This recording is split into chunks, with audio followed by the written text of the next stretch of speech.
It is so good to be here with you. You know, you started dreaming up Aspire decades ago, if I might say. But sitting here today, what does it feel like to finally see Aspire come to fruition? Well, thank you for asking. I had no idea the impact that it would have on so many lives or the area around. I thought the impact would be much smaller. But when I moved across the street on the mountain there 40 years ago, I kept coming down the driveway and saw 6 acres, and I thought, well, maybe I can make a city park and just give it to the city and let them maintain it. And as time wore along, it became 370 acres, and we kept accumulating land. And then we decided that there'd be so much complexity to it and offering so many attributes that it would be hard for the city to manage. It would be almost impossible for the city to manage. So it's really had to be honest with you, it's had such an impact on our heart, Brenda and my heart and our family's heart. We're getting people together that hadn't been seeing one another in 20 years. I've never seen grandmothers play with their grandkids like they do here, just with no holdback. It's 100 different ways that has given life to the community, and life to us too. It's embellished our life. You talk about living across the street and looking out. What was that moment when you knew, I have to build this? What was that spark? Well, that spark needed a little bit of flames to become bright, but 40 years ago I knew what I wanted to do, but we didn't have the capacity money-wise to do that, and we've been blessed since. And then to the encouragement of both my kids and Brenda, my forever mate, they encouraged me to get started because I have a tendency to overdo things in detail, and they felt like an estate wouldn't have, even if they had the money, wouldn't have the attention to detail. And so we went ahead and got started. Well, that was 6 years ago. Imagine 6 years of your life devoted towards something. But it has been a wonderful 6 years. It's been tough on Brenda and I, especially the last year or so. But we enjoy it so much. How did you land on the name Aspire? What does that word mean to you? Well, we struggled a little bit with that early on because everybody wanted to call it something park. Because state parks and federal parks and county parks, and people know what a park is. But not everybody knows what Coke is, but they soon learn. So it's its own brand. And we wanted to have something that would have its own brand, but uplifting. Just part of our mission was to be uplifting, whatever we did here, uplifting. You have built all over the U.S. Why Clinton? What made this town the right place for a project like Aspire? Well, I got here on day 3 of my life. So, you know, I lived on a far hill from here, on the other side of Clinton. I live on the close hill now, overlooking the Cumberlands. It's always been a beautiful small town. So much has happened here that people don't know about the history. And once they discover the history, it has a lot more significance. But to better address your question, we wanted to foster something that would make people feel better about themselves when they leave than when they came. So the Aspire seemed to work. Now, this really is an outdoor oasis. Talk about all the things that this place has to offer. There's a lot. Yeah, there is a lot, and when you're in the learning curve, you know, I build industrial buildings. That's simple compared to this. Well, I'll just start at the far end. We have a launch. We call it the launch for kayaks and canoes. No motorized boats. TVA won't let us do that. But it's a little fishing pier and a great place to get married or corporate events. Very quiet, right next to the river, and it warms your soul just to be down there. And the quietness, the serenity, just unmatched. And then if on the way in, you would see what we call the exchange. And once again, it's got the uplifting roof lines like the launch does. And the exchange is family reunions, car shows, maybe high school sell-a-thons of whatever they're marketing, or flowers or something like that. We have gender reveals. It just goes on forever. It's just very versatile. Both of those areas, the launch and the exchange, are very versatile. You also have biking areas as well. Oh yeah, we have 20 miles of biking and hiking trails, and we're not the elite for downhill biking. We don't want to be the elite. We want to satisfy 90% of the people, so they can have their families here, and so mom and dad can enjoy riding with their kids. So we have during that 20 miles, we have historical stories. Jerry Shattuck, who was involved in when the Clinton 12 came along, and the Clinton 12 was, we were the first integrated or segregated high school in the South, and the KKK bombed us to try to eliminate the school and set an example. And Jerry spoke up in that national broadcast because he's the captain of the football team. And so from that history, Jerry's always had his fingers in all sorts of history here. So he wrote 60 stories about individuals that have gone before us, that have done exceptional things. And if they can do it in their time, why can't we do something in our time? Talk about the Service and Sacrifice Memorial and the spires that you can see from the road. Yeah, that's a fun area, real fun. So much of mankind loses this as an idea or doesn't appreciate it as much as they should. The personal sacrifice that a great number of people who've made in the past during wars, etc. The personal sacrifice of giving up their lives for people that they'll never even know. We tried to incorporate that into the design.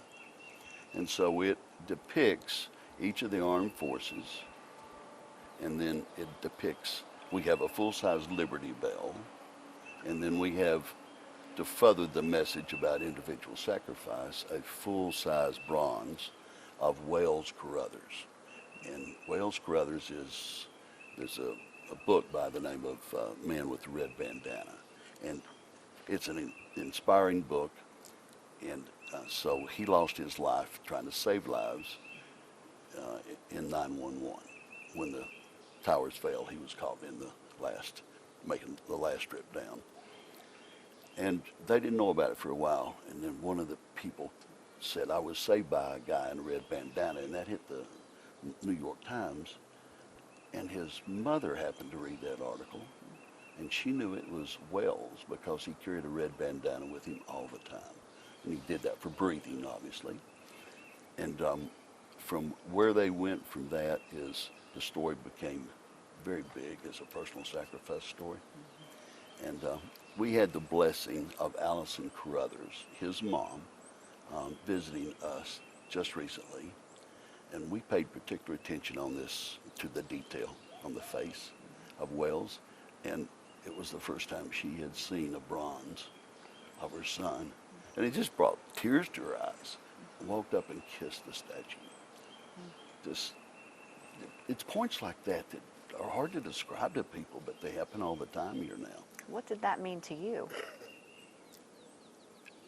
She doesn't get the recognition, even though she speaks across the country at various events.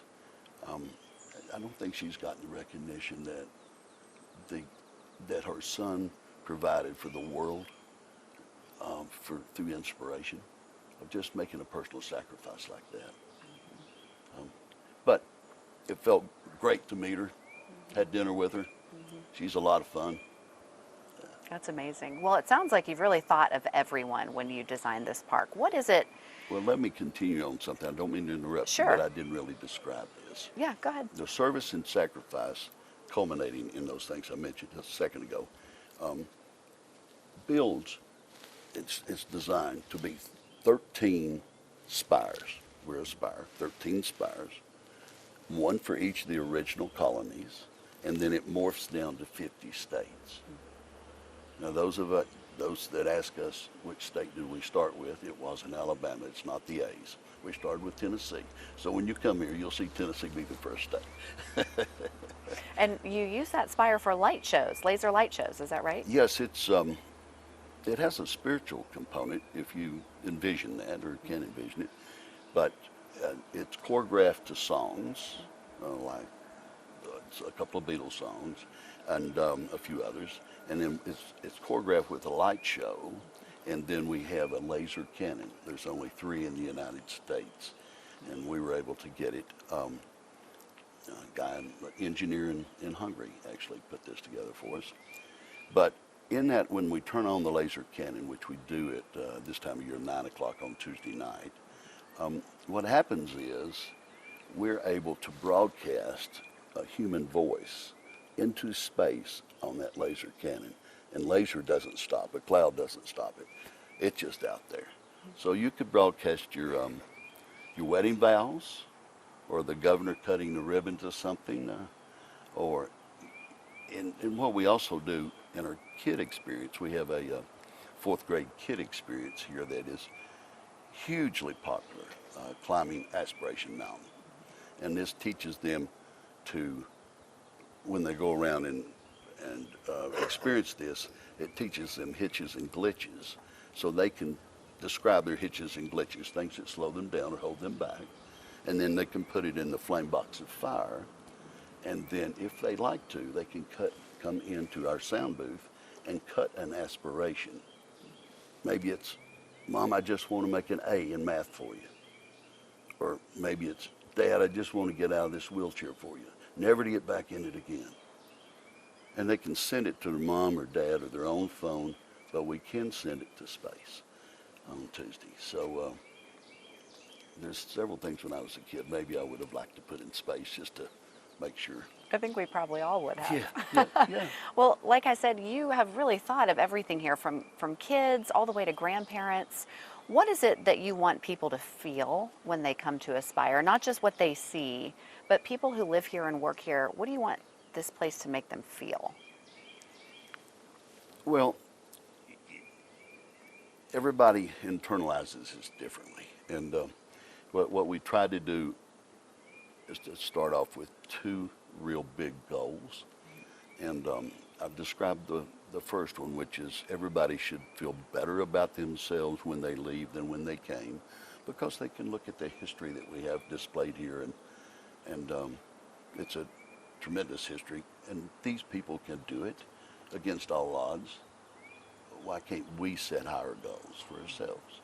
And the other thing is that we wanted to change the economic destiny, not just for individuals here, but everybody that lives in East Tennessee. We want to change the perception of Clinton from outside and change the economic destiny in a major way. And, you know, big jobs, powerful jobs, high value added jobs are largely determined by the quality of the community and its lifestyle. We had to change the lifestyle here. Now, you've already had more visitors than you even anticipated. Did that surprise you? Yeah, it sure has. We project this year easily we will get 500,000 visitors, and then 262,000 of those will be unique visitors. We also project, well, I'll give you a couple of other stats. It's funny. Based on the phone origination, we have had people from 740 different counties across the United States. That's getting pretty far reach. Many countries we have had experience. I've had 2 people from Australia here, but that I've interacted with myself. But we don't know how big this could be. So we believe that in a small community, they'll only come ever so often. But using the greater metro area of Knoxville, we should have 1.2 million or something like that people. But we think eventually our attendance will be 50% outside this region. You have Dollywood, which is really for world famous. You got 1.2 million visitors or so a year there. You have the Great Smoky Mountains, 13 million visitors a year. If we just get 1/10 of 1%, it'd be amazing. And you're changing people's attitudes about Tennessee. And if they're traveling from Toronto down to Tampa for a vacation, why not stop here, let the kids play? You can have a dinner with the family and then move on. Well, and then the hope is they'd be spending money around this area. Sure, How have yeah. you seen it already changing or impacting the local economy here? Well, when people list homes for sale, they don't list 3 bedrooms first. They list 6 miles from the spire. Then they list 3 bedrooms. Businesses are beginning to open up, and if there's any message I would have to any business person that's intending on expanding someplace, I would encourage them to look at Clinton. Whether or not people like it, this will change the community. And it's a whole lot better to be on the front end of that and manage the change. And we all know change can be difficult, especially in small towns. But are you hoping that this can be a catalyst that would spur more growth in this area? Already has, but if you attract somebody to play and they openly play with their family here, then they're going to start looking at Clinton as in a little more positive light. So maybe they do open a business. We've got several new restaurants that compete with us indirectly, just opened in the last month and a half. Things are changing at so rapid of a rate. It's very exciting. You know, this is not just a park. What would you say makes Aspire different from other recreational areas in East Tennessee and in surrounding regions? We approach this differently. Instead of letting a landscape architect draw it and just hope for the best, we spent 1 year with one of our key people going to every successful park that we could find and learning 2 or 3 things from that park, and then bringing that back. And we incorporated those 100 things into the park, into Aspire. And we did a national contest for landscape architects, and we had about 20 participants and narrowed it down to 6, and then Port Urbanism from Philadelphia won. They had worked in the area a little bit, but had never had the freedom that this area gave them or this opportunity gave them. And a small comment about that, how original it was, while we were still under probably a third of the way through on construction, the Walton family had heard about this, and they sent their personal representatives to meet the architects here. And they also secured those architects to do something similar there. Now, they don't have the river to work with, a few other minor things, but it was real interesting that we're getting some notoriety. And we've never done a national, best I know, we've never done an international event here in Clinton, Tennessee, never. But we had an international event here 3 weeks ago. The 5 top mountain bike riders in the world were here. So things are changing. You really thought of all the details, from the type of grass that you planted in some area, the trees, even down to the French fry boxes in the restaurant. How involved were you in all of those little touches? And was that fun for you? Brenda and I love to bring back things that we see elsewhere, and so it's fun introducing items. We've got an item on the appetizer menu called Churchill Cigars, and it's just a wonderful appetizer, and it's so creative. But the details, we had to stay involved all the way through because of the commitment and the passion that we wanted to make the place state, make a statement. And that every step led to another step. And we did something else too.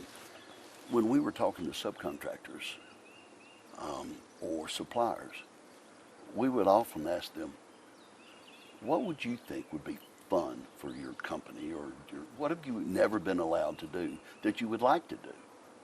And that one question probably changed 20 things around here. It just, it's amazing what people have in their own minds. Just let them be free. Now, the construction of this place took a long time, several years. What would you say was the biggest challenge during that time?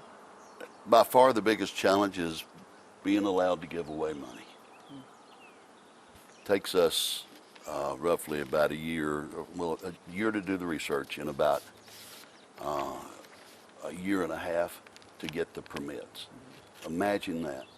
Corps of Engineers, the Coast Guard, because we're touching water, TDEC, TDOT, the local people at the state level, and then the local permits. There were 28 state and federal and local permits that took a year and a half to get. Most frustrating time of our lives. Not to mention a pandemic during all that. Pandemic, nobody wanted to work anymore. They were working from their house, so we had to go through all that. And there was, as you know, shortages during that time too. But the building part was the easiest. It turns out, hey, we don't know anything about building something like this, but it was fun and creative, and I must say, we've got a wonderful staff. Amanda Fritz is kind of the source for everything, for just what about. She's very creative. Tom Wortham is an industrial architect, but showed us good stuff here. J.D. King is a director of construction. And then Andrew Smitty was the project manager. So most of the days I was here 3 times a day. But it was a lot of fun. It only took about a year and 3/4 to build it, so it took almost as long to get the permits as to build it. Well, now here we are. Yeah. You know, it's free for families to come here, which Sure. is pretty amazing. And this is actually funded for years to come, thanks to you. Yeah, well, it's hard to fund things, or it's hard to build them and then not fund them. And if you go into a private park, which most parks that are private are kind of cutting edge, we hope that this will be used as a template in the future, because the most cutting edge parks should be private. One, we can make a change instantly. If you don't like it, we'll change it, make it red or make it green. So we're very customer oriented and guest oriented, and so we can make quick changes, whereas the governmental agencies have a system. Sometimes that system works. So we found it that'll allow us to respond to guest needs better. Is this the future of parks? Do you see developments like Aspire shaping small towns in the future? I hope so. And for anybody listening, I would encourage you to think in those terms, whether it be a city manager or whatever. Somebody can help grow the community that you've got in the community. I would hope this is a template for future private parks.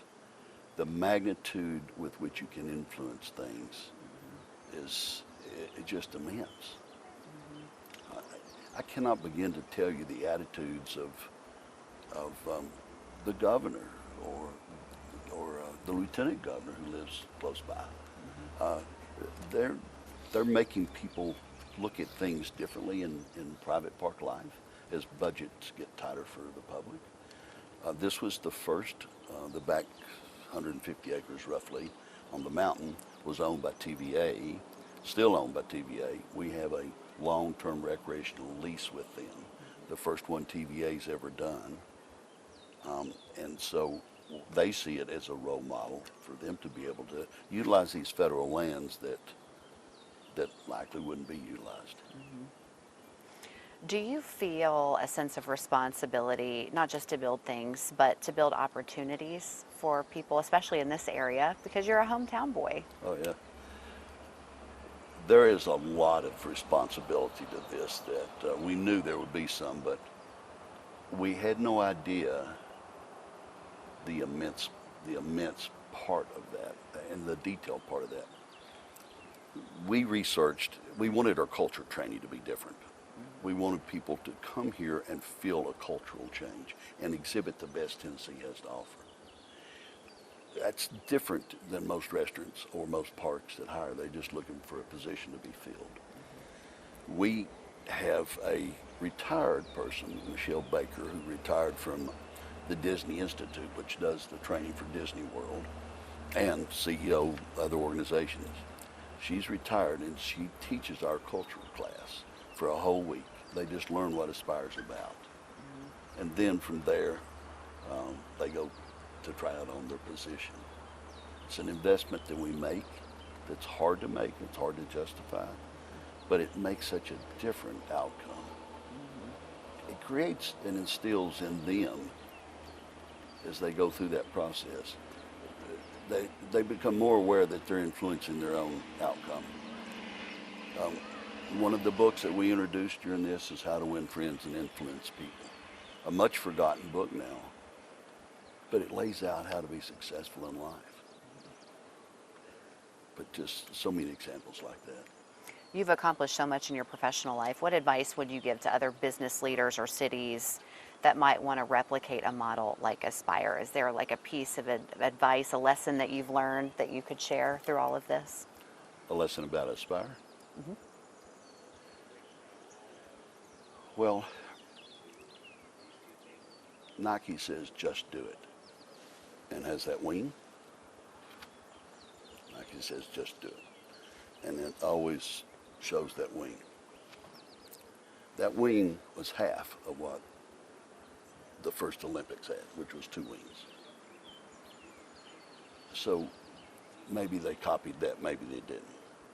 But the message is there. Just do it. And regardless of what we do in life, my goodness, even if it's wrong, you can correct it the next day. Don't do anything wrong, obviously, but do the best you can see clearly to do at that time. And adjust the next day, and adjust after that. Getting started and taking the first step is a big part of the battle. I won't say it's half the battle, but it's a big part of the battle. And motivational. You know, if you get started, it motivates you to follow through a little more. And when you look out here, what would you say you're most proud of when it comes to Aspire? The difference already it's made in the impact of on the town and the people. We have a sense of pride. Franklin, Tennessee has a battle that made it famous. One battle. Before there was the Manhattan Project, it was called the Clinton Engineering Works. We started the Clinton 12, which is somewhat famous now. The first dam and TVA system was built here in Anderson County, North Dam, just 6 miles up. Just so many things that are historic here. Then we were the only hosiery mill. I love to tell this story. I think we won Clinton, Tennessee, and this hosiery mill won World War II. And how we did that was the GIs, as they would conquer ground, you know, they'd be looking for girlfriends or whatever, and the only way they did it was take chocolate or females' hosiery. That was real big back then. We were the only manufacturer to produce hosiery in the United States for females. So as the females were won over, the guys would just give up their arms, and so we beat them in France like that, winning over the girls, and we beat them in Germany like that, winning over the girls. Maybe I'm exaggerating. Well, so for Joe Hollingsworth Jr., what is next? Is it building more projects like Aspire, or is it maybe building something new? Well, what we do is build industrial projects, industrial parks, and so we've begun a new one in Grenada, Mississippi, and in Aiken, South Carolina. We think in Athens, Alabama, and we'll be building another one in Tennessee. So I'm going to go back to making a living while we fine-tune everything here. I can assure you there won't be another Aspire, not in my future. I'll be happy to share anything with anybody that comes to ask. the hard-won lessons and the efforts. We do have other projects in mind for Anderson County, and there, at least one is big in scope. So we'll see how that works out. We're just getting our bearings on it now, so it's a little early for me to disclose. Until then, though, you're just going to sit out here and enjoy the view from across Well, the street. Until then, we're going to grow this not to 500,000 visitors. We're going to grow it to 700,000. We think we could do that every year. This is a great corporate event. Any kind of training, any kind of multidiscipline experience that they would want to have corporately. I mean, food, yes. Corporate training, yes. Rooms to do that in, or rotate and have some physical activity, team building activities. It's a wonderful place to get married. We have 11 venues to get married, and you can really create a venue everywhere. We do Aspiration and Lights, which we will be doing November 15th through January the 2nd. And literally, that is 1 million lights. And if you stretched all those, they were 6 inches apart. If you stretched them all out, it's 42 miles. All that's rigged up here in the first 12 acres. And it is just gorgeous to walk through, and we have music choreographed to it. And then or some people just come have a meal and overlook it. Well, it's a beautiful place. Congratulations on seeing all this come to fruition. Well, thank you. It's been a lot of fun talking with you.